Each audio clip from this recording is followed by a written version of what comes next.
ሌላው ስለ ራሱ ሲያሞግስ ለምቦጫችሁን የምጥሉትን ነገር አቁሙ። አይጠቅማችሁ። የበታችነት ስሜት መሆኑን ያስፎግርባቸዋል። ለሚሰይረግ ይሄን አንዳንድ የኦሮሞ አርቲስቶች ሌላው ስለ አማራ ትልቅነት፣ ስለ ትግራይ ትልቅነት ወይም ስለ ደቡብ ትልቅነት ሲሰራ የመልስ ምት ብላችሁ የምትሰሩት የመሀይም ማንነታችሁን ብትቀይሩት ጥሩ ነው። ስለማይጠቅማችሁ ማለት ነው።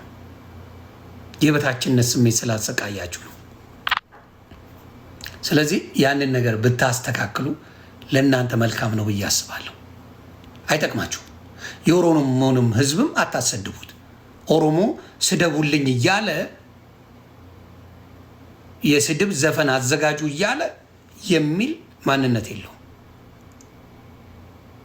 እየሰደባችሁ ተግባባን። እየሰደባችሁ ዘፈን ስሩልኝ የሚል የኦሮሞ ህዝብ የለም አላላችሁ። ስለዚህ የኦሮሞን ህዝብ አታሰድቡት፣ አታዋርዱት። ከእናንተ ጋር የሚያገናኘው ነገር የለም። ስለዚህ ያንን ነው ምለው።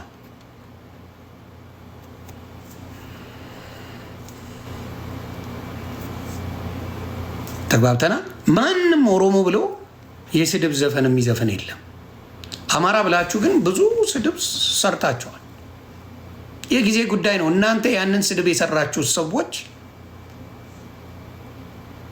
እውነት አማራ እንደዛ ተሳድቦ ቢሆን እኩል ምላሽ ይኖራችሁ ይሆን? አማራ ኦሮሞን ሙልጭ አድርጎ የሚሳደብ ስድብ ቢሰራ እውነት እኩል ነው ስሜቱ?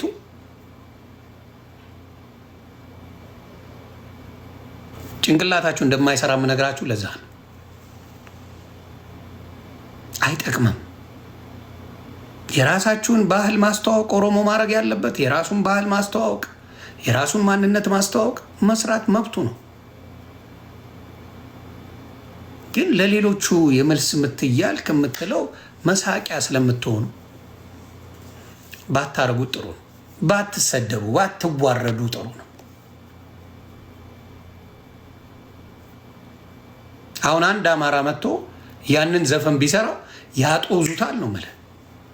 ለእናንተ ከጥፍሩ ቆሻሻ የሚቆጥራችሁ ስለሌለ ነው መልስ የማይሰጠው እንጂ ለእናንተ ዘፈን በሙሉ መልስ ቢሰጥ መሬት ላይ እየተንደባለልክ ስታለቅስ ነው የምትውለው።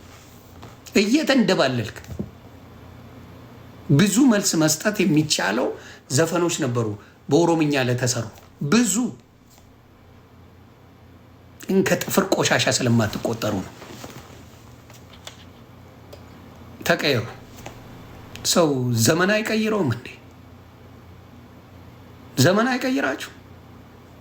የሆነ ጊዜ ላይ አትስተካከሉ? ሁሌ በበታችነት ስሜት መሰቃየት አይደብርም? ሰው እንዴት አርት ብሎ የሰራውን እዚህ ጋር የስድብ መልስ ልመልስ እያልክ በየጊዜው ትመጣል?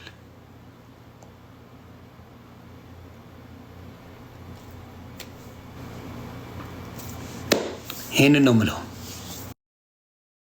ማንኛውም